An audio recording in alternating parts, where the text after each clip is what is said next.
¿Cuánto dinero llegó a reunir el hombre que transformó para siempre la manera de cantar en México? ¿Qué tipo de vida llevaba alguien capaz de llenar teatros en 3 continentes antes de cumplir los 30 años? ¿Y por qué una de las voces más grandes que ha dado América Latina se apagó cuando apenas comenzaba a brillar con toda su intensidad? Hoy vamos a recorrer juntos la historia completa de Gabriel Siria Levario, el muchacho que creció sin zapatos en una de las vecindades más pobres del Distrito Federal, y que el mundo entero aprendió a conocer con un nombre diferente: Javier Solís. Vamos a hablar de cifras reales, de propiedades, de automóviles, de contratos con disqueras internacionales. Pero también vamos a hablar del ser humano detrás de la leyenda, porque esa es la parte que muy poca gente conoce. Quédate hasta el final, porque hay un capítulo de esta historia que casi nadie cuenta: lo que encontraron sus familiares cuando revisaron sus bienes después de su muerte, y por qué esa cifra dice mucho más de él que cualquier canción. Antes de entrar a los números, necesito contarte algo sobre la persona, porque si solo hablas de millones y contratos, te pierdes lo más importante. Javier Solís era un hombre de costumbres profundamente arraigadas.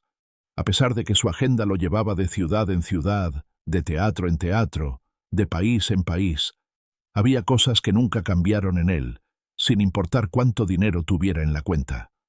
Una de ellas era la comida. No le interesaban los restaurantes de mantel largo, ni las cartas con nombres en francés. Lo suyo eran los sabores de siempre, los que aprendió a valorar desde niño precisamente porque escaseaban. Su debilidad declarada era el mole negro, ese que requiere horas de preparación, que lleva más de 20 ingredientes y que tiene que hacerse con paciencia y con conocimiento. Pero tenía una condición: tenía que ser casero. Decía que el mole de olla de restaurante sabía a mentira. Sus músicos y colaboradores cercanos cuentan que después de las presentaciones en el Blanquita, cuando el público ya se había retirado y los aplausos habían quedado atrás, Javier los reunía a todos y los llevaba a comer a puestos callejeros, no a ningún lugar elegante. A los puestos de la calle, donde la carne chisporrotea sobre el comal y el olor a cilantro se mezcla con el humo y la noche. Ahí, parado en la banqueta como cualquier transeúnte, pedía sus tacos sin protocolo y sin guardaespaldas. Los domingos tenían un ritual propio. Se levantaba tarde, ponía en el tocadiscos algo de Pedro Infante o de Agustín Lara y esperaba su desayuno: huevos rancheros con frijoles negros y tortillas recién hechas. No había negociación posible en ese punto. Era su manera de anclar la semana, de recordarse quién era más allá del escenario. Cuando viajaba al extranjero, lo que más lo golpeaba no era la distancia ni el cambio de idioma, era la ausencia de ciertos sabores. Le mandaban hacer llegar tortillas desde México cuando la gira se extendía demasiado. Sus amigos lo recuerdan abriendo ese paquete con una alegría desproporcionada, como si hubiera recibido un tesoro. Con esa imagen en mente, ahora sí vamos al principio de todo.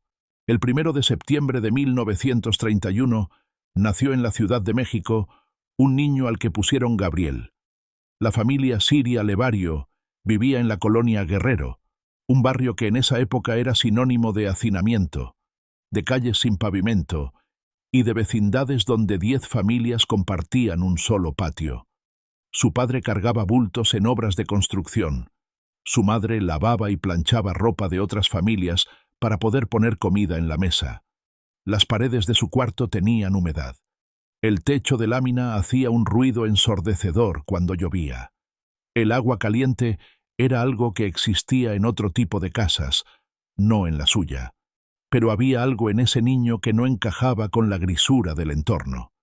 Desde que tenía uso de razón, Gabriel cantaba. No como los niños cantan cuando están jugando. Lo hacía con una seriedad y una intensidad que desconcertaba a los adultos. Se paraba en el centro del patio de la vecindad y cantaba para los vecinos que se asomaban por sus ventanas. Les cantaba a los que pasaban por la calle. Cantaba solo, sin música, sin acompañamiento, y la gente se detenía. Algo en esa voz era distinto. A los 8 años, Gabriel no pudo seguir en la escuela. La familia necesitaba otro par de manos trabajando. Así que el niño se convirtió en voceador. Todas las mañanas, antes de que amaneciera del todo, salía con su fajo de periódicos bajo el brazo y recorría las esquinas del centro histórico gritando los titulares del día. Era un trabajo duro para un cuerpo pequeño, pero Gabriel lo hacía sin quejarse. Lo que nadie sabía era que cada moneda que guardaba tenía un destino secreto. Quería pagar clases de canto. A los 12 años lo logró. Con sus propios ahorros, sin pedirle nada a nadie, se presentó ante un maestro del barrio y comenzó a aprender lo que nadie le había enseñado. Cómo respirar correctamente, cómo sostener una nota, cómo hacer que la voz obedezca. Ahí empezó a construirse el artista. Trabajó de panadero. Cargó cajas en una carnicería. Hizo lo que fue necesario. Pero cada noche, cuando la casa se callaba y los demás dormían, Gabriel ensayaba frente al espejo, una y otra vez, hasta que la voz le respondía exactamente como él quería. En 1950, con 19 años recién cumplidos, Gabriel tomó la decisión más importante de su vida. Se presentó a una audición en la XEW, la estación de radio más poderosa de México, la que tenía el alcance suficiente para hacer famoso a cualquiera en todo el país.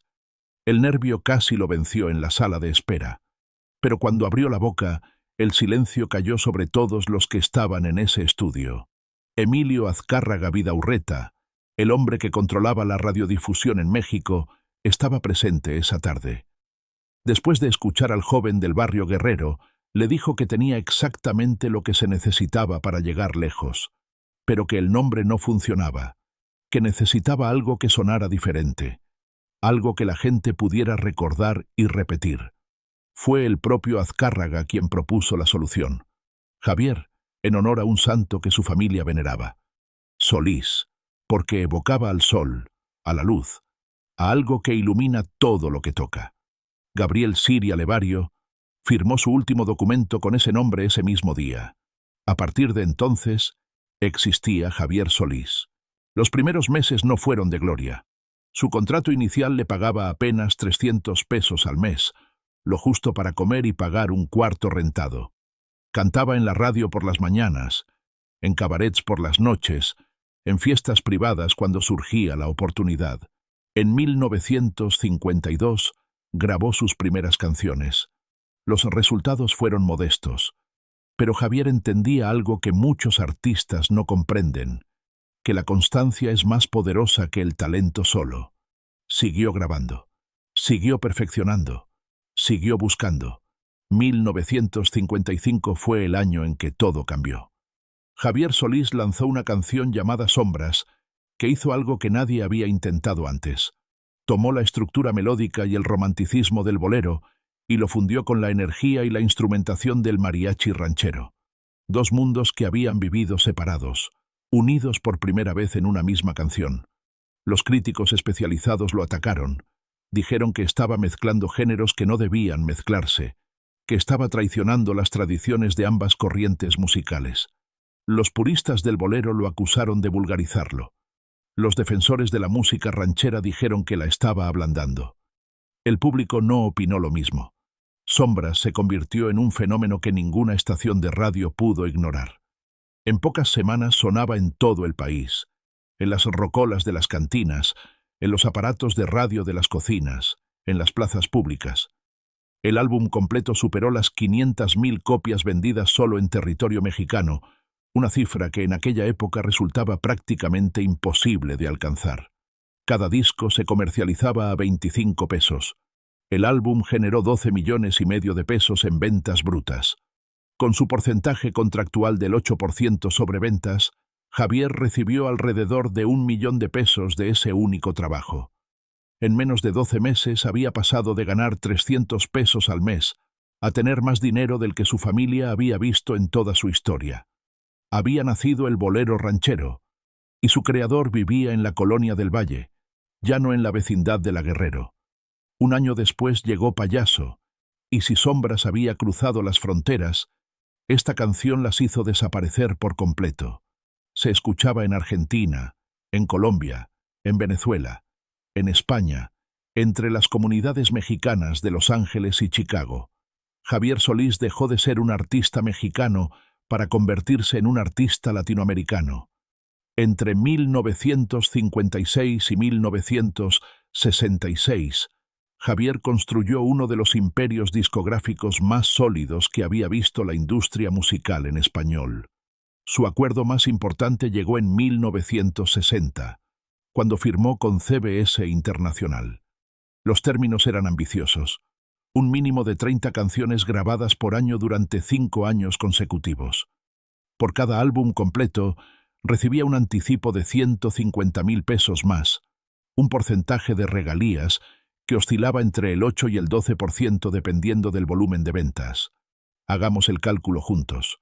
Un álbum que vendiera 100,000 copias a 25 pesos generaba ventas totales de 2,500,000 pesos.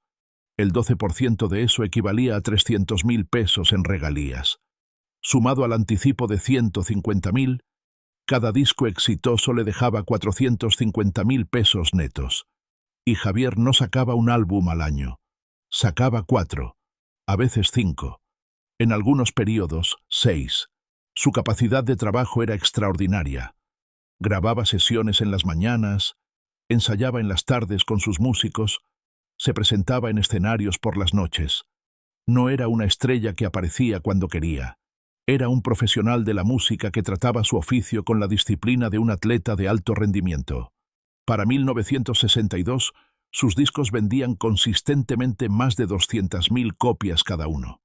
Sus ingresos anuales por concepto de ventas de grabaciones superaban los 3 millones de pesos. Traducido a dólares de aquella época, eso representaba alrededor de $240,000 anuales, equivalentes a más de 2 millones de dólares en el valor de hoy. Pero los discos no eran su principal fuente de ingresos. Las presentaciones en vivo eran donde Javier realmente multiplicaba su fortuna. Una función en el Teatro Blanquita, que era su casa en la Ciudad de México, le pagaba entre 15,000 y 20,000 pesos por noche. Y el Blanquita no tenía una sola función con Javier que no registrara lleno total. Hacía temporadas de 30 presentaciones seguidas. 30 noches. 30 llenos. El teatro era incapaz de dar abasto con la demanda de boletos. Las giras internacionales tenían tarifas diferentes. En Venezuela le pagaban 40,000 pesos por noche. En Colombia, 35,000. En Argentina, 30,000. En Chile, 25,000. Cada gira internacional duraba entre 2 y 3 meses, con presentaciones prácticamente todos los días. 60 funciones a un promedio de 30,000 pesos cada una representaban 1,800,000 pesos por gira. Y Javier hacía 2 o 3 giras internacionales al año. Solo en presentaciones en vivo, generaba entre 3 y 5 millones de pesos anuales. Sumando las ventas de discos y los ingresos de los escenarios, sus ganancias totales entre 1960 y 1966 rondaban los 8 a 10 millones de pesos por año. Para entender la dimensión de esa cifra, el salario promedio de un trabajador mexicano en esa época era de 1,500 pesos al mes, 18,000 pesos al año. Javier ganaba en una sola noche de concierto lo que ese trabajador tardaba 12 meses en reunir. Con ese nivel de ingresos, Javier Solís podría haberse entregado a cualquier lujo. Eligió uno en particular: los automóviles. No le llamaban la atención las joyas ostentosas ni los relojes de colección. Lo que despertaba algo en él era ponerse detrás del volante de una máquina bien construida y sentir el camino. Su primer gran automóvil fue un Cadillac Eldorado del año 1957, en negro con tapicería interior en cuero color burdeos. Lo pagó 65,000 pesos, el equivalente a lo que un trabajador promedio tardaba varios años en ganar. Lo lavaba y encerraba con una regularidad casi religiosa. Los domingos lo sacaba a rodar por el Paseo de la Reforma sin ningún destino particular, solo por el placer de conducir. Después llegó un Lincoln Continental del año 1960, blanco nacarado, 80,000 pesos. Tenía asientos que se ajustaban eléctricamente, climatización integrada y un sistema de audio que en esa época era una rareza absoluta. Lo usaba para sus traslados más formales, para llegar a las grabaciones en la disquera o a las reuniones con productores. Pero la joya de toda la colección era un Mercedes-Benz 300 SL Roadster, importado directamente desde Alemania. Plateado, descapotable, con una capota negra que contrastaba perfectamente con la carrocería. Costó 120.000 pesos más 30.000 adicionales en aranceles de importación. Podía superar los 200 kilómetros por hora. Javier lo conducía él mismo, sin chofer, a velocidades que más de una vez pusieron nerviosos a sus acompañantes. Completaban la colección un Chevrolet para viajes largos y un Ford Thunderbird, que usaba para prestar a sus músicos cuando lo necesitaban. El total invertido en automóviles superaba los 400.000 pesos. Y ninguno de ellos tenía chofer. Javier manejaba siempre. Decía que conducir era la única actividad que lo ayudaba a desconectar, que en el coche podía pensar sin que nadie lo interrumpiera. A diferencia de muchos artistas que convierten sus ingresos en gastos instantáneos, Javier Solís pensaba en términos de largo plazo. Compraba propiedades de manera estratégica y en momentos donde el mercado favorecía al comprador. Su primera adquisición importante ocurrió en 1957. Compró una residencia en la Colonia del Valle, que era entonces una de las zonas más cotizadas de la capital. La propiedad costó 250.000 pesos. 2 plantas, 4 recámaras, 3 baños, jardín generoso con una fuente en el centro y cochera con capacidad para varios automóviles. La decoración interior reflejaba a la perfección quién era él. Elegante, sin ser recargada. Maderas oscuras, telas de calidad. Una sala amplia dominada por un piano de cola donde pasaba horas componiendo o simplemente tocando sin ningún propósito específico. En el jardín mandó instalar un pequeño estudio de grabación con aislamiento acústico profesional, que le costó otros 50.000 pesos adicionales. Quería poder trabajar a cualquier hora sin depender de las salas de grabación comerciales. En 1960 sumó una segunda propiedad, una casa de descanso en Cuernavaca, Morelos. 300.000 pesos. Jardín extenso, alberca rodeada de vegetación, árboles frutales. Era su refugio personal, el lugar donde llevaba a su familia los fines de semana cuando su agenda lo permitía. Ahí no había micrófonos, ni cámaras, ni periodistas. Solo la familia, el jardín y el silencio. También adquirió 2 departamentos en el centro de la ciudad, cada uno valuado en 100.000 pesos, que arrendaba y que le generaban ingresos pasivos mensuales de 1.500 pesos cada uno. Su inversión total en bienes raíces superaba los 800.000 pesos, y esas propiedades no dejaron de valorizarse. La casa de la Colonia del Valle, comprada en 250.000 en 1957, para 1965 ya valía el doble. Hay un capítulo de la vida de Javier Solís que parece sacado de una película y que sin embargo está documentado por múltiples testigos. En 1960, Javier fue invitado a presentarse en el Hollywood Bowl de Los Ángeles. Esa noche, en algún lugar entre el público, estaba Frank Sinatra. Cuando terminó el concierto, Sinatra fue directamente al camerino. No mandó a nadie. Fue él. Le dijo a Javier, en inglés, que tenía una voz que ningún hombre debería ser capaz de poseer, que era demasiado buena para ser real. Los dos se fueron a Palm Springs ese fin de semana. Bebieron, fumaron, hablaron de música hasta que el sol volvió a salir. Sinatra quería entender el bolero ranchero, esa mezcla que no tenía precedentes en ninguna otra tradición musical. Javier, por su parte, estudiaba el fraseo de Sinatra, su manera de tomarse libertades rítmicas sin perder nunca el hilo emocional de la canción. En 1962, cuando Javier se presentó en el Copacabana de Nueva York, Sinatra llegó acompañado de Dean Martin y Sammy Davis Jr. Después del show, los 4 cenaron juntos hasta la madrugada.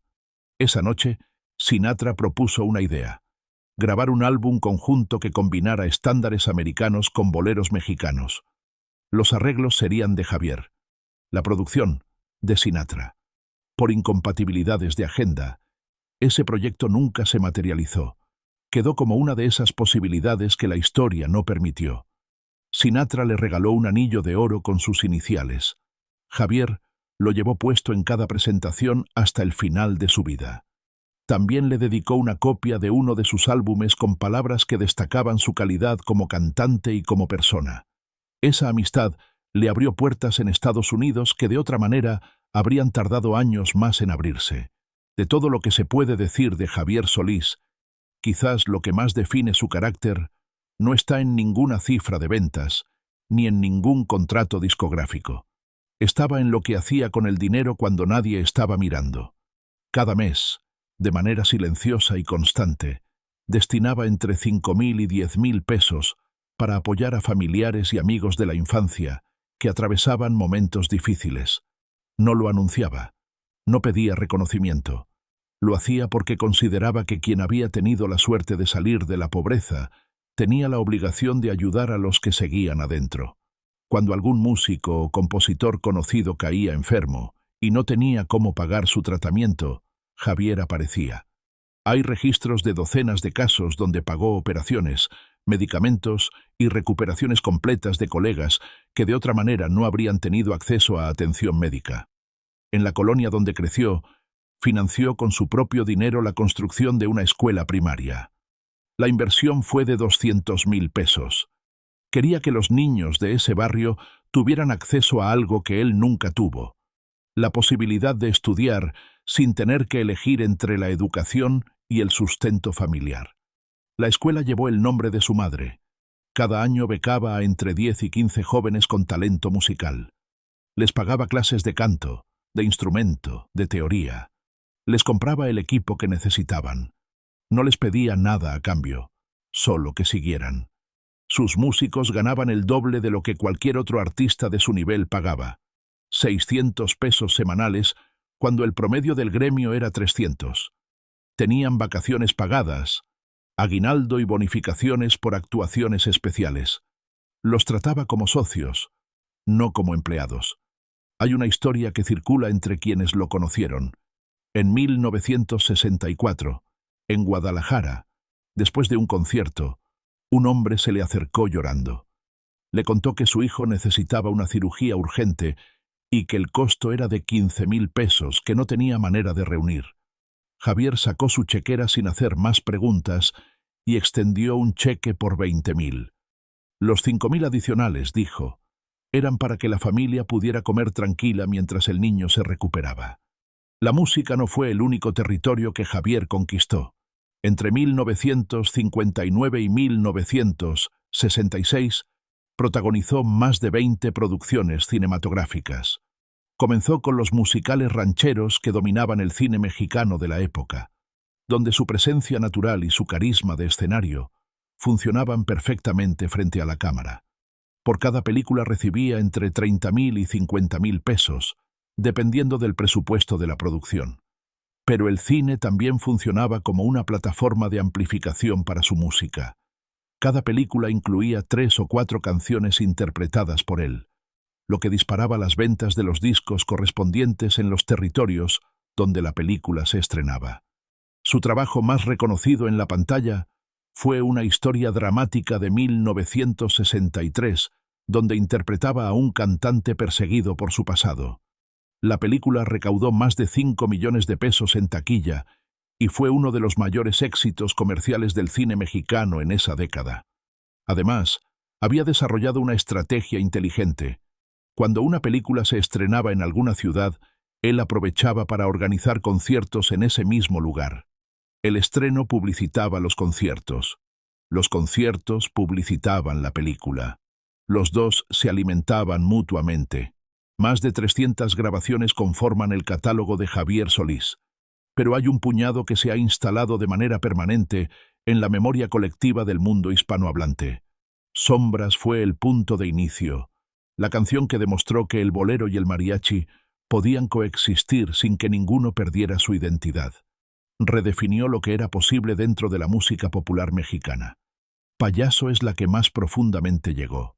Habla del que sonríe cuando por dentro se está deshaciendo, del que convierte su dolor en espectáculo para no tener que explicarlo.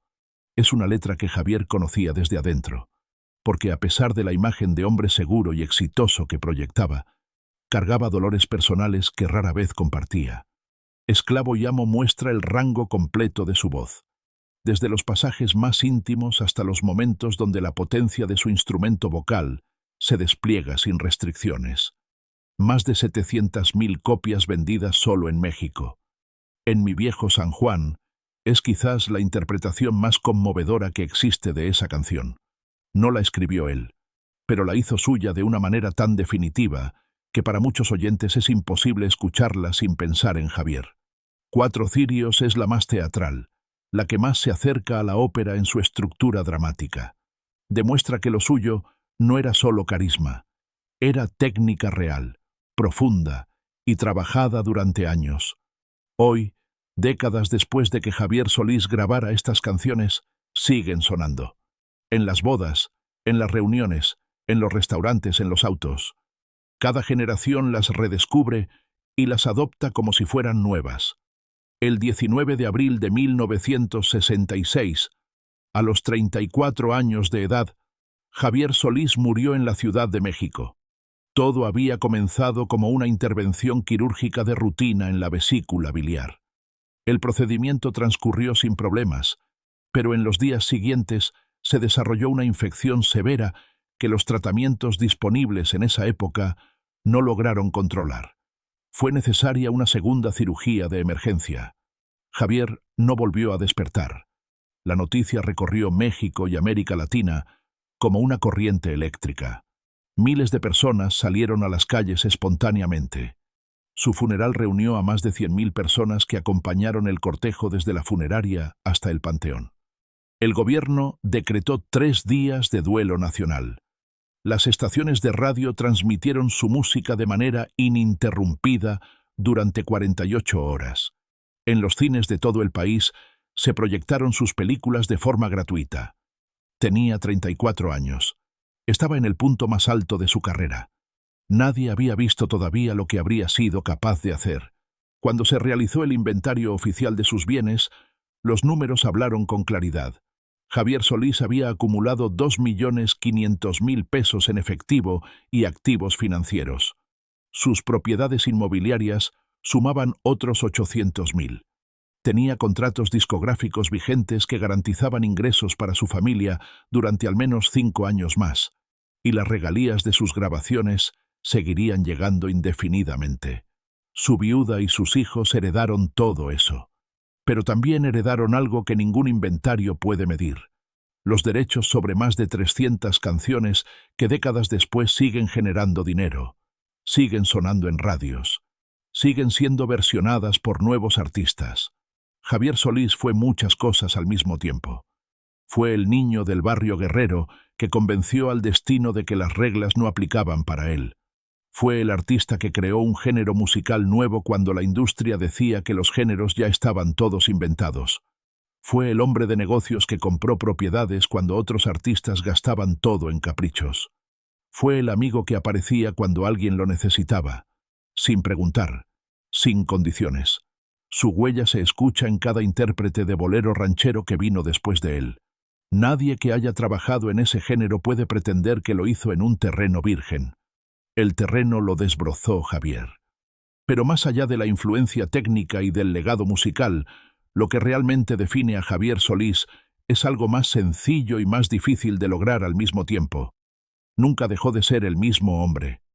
El niño que vendía periódicos al amanecer y el artista que conversaba con Frank Sinatra hasta que salía el sol eran la misma persona, con los mismos valores, con las mismas certezas.